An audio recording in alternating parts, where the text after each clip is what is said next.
श्रवणं कीर्तनं विष्णु स्मरणं पादसेवनम्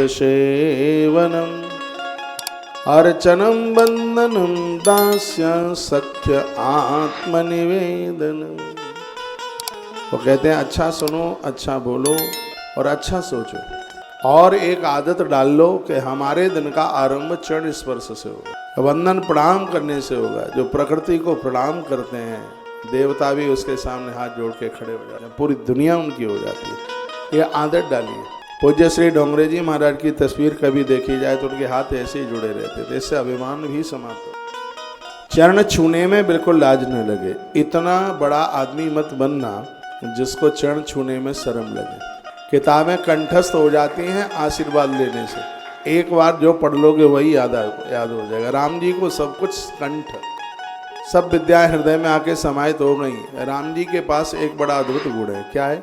प्रातः काल उठ करे रघुनाथा, प्रातः काल उठ करे रघुनाथा, मातो पिता गुरु नावहि माथा, मातो पिता गुरु नावहि माथा।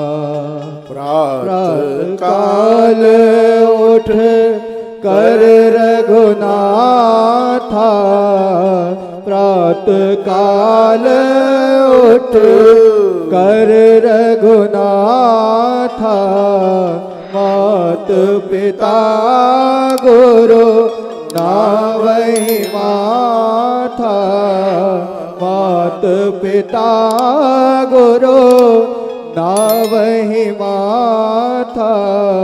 प्रातः काल उठ कर रघुनाथा, मात पिता गुरु नावहि माथा। यह प्रभु राम की विशेषता थी। वो प्रातः जागते हैं तो सबको वंदन करते हैं, प्रणाम करते हैं। मैं आपको निवेदन करूंगा, यदि सुबह से लेकर अभी तक आपका मस्तिष्क नहीं झुका, आपने किसी को वंदन प्रणाम नहीं किया, मत्था जमीन से नहीं टेका, तो आपकी वृंदावन की यात्रा पूरी। यहाँ के महात्मा लोग तो यहाँ पेड़ों को मस्त, कल आपने देखा हो, ये बातें सब बनावटी नहीं है। जो मुझसे उम्र में 10 साल भी छोटे हैं, ऐसे भी यदि कोई वक्ता, कोई कथावाचक, कोई ब्राह्मण आया है तो उसका भी चरण छर के उसमें ये नहीं कि लोग हमें महान कहें, ऐसा नहीं है। सालराम की बटलिया बड़ा हो या छोटा हो, वंदनीय है वो पूज्य। ब्राह्मण का बच्चा बड़ा है छोटा है वो पूजनीय। कोई ब्राह्मणी सहेली आपकी हो और उसके बच्चे आंटी आंटी कहकर और आपके पाम,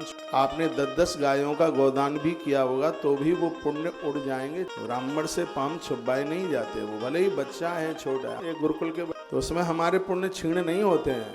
अपने दिन का जो आरंभ है तो प्रणाम करने से। सुबह जागो तो सबसे पहले धरती माता को प्रणाम करो, नहाने को जाओ तो जल देवता को, जल को, और उसके तत्पश्चात आपके मंदिर में पूजा में जो देव बैठे हुए हैं उन्हें सूर्य नारायण को, माँ बाबूजी को प्रणाम कीजिए, गुरुजनों को प्रणाम कीजिए। पूजा में आंख बंद करके एक बार अपने गुरुजनों को जरूर वंदन प्रणाम करें, जिनके सिखाए हुए ही तो आप सबको सीख गए।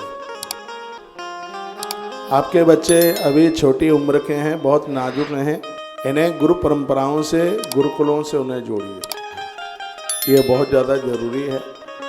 यदि बच्चे ने 15 साल किसी गुरुजनों के सानिध्य में अपना समय निकाल दिया, मैं दावे के साथ कह सकता हूँ वो बच्चे बिगड़ेंगे नहीं। लेकिन निकाल दे उसको ठीक से, वो समय वो निकाल दे, नहीं तो ये टाइम ऐसा है, इसी समय में बिगड़ जाते हैं और इसी में बन जाते हैं।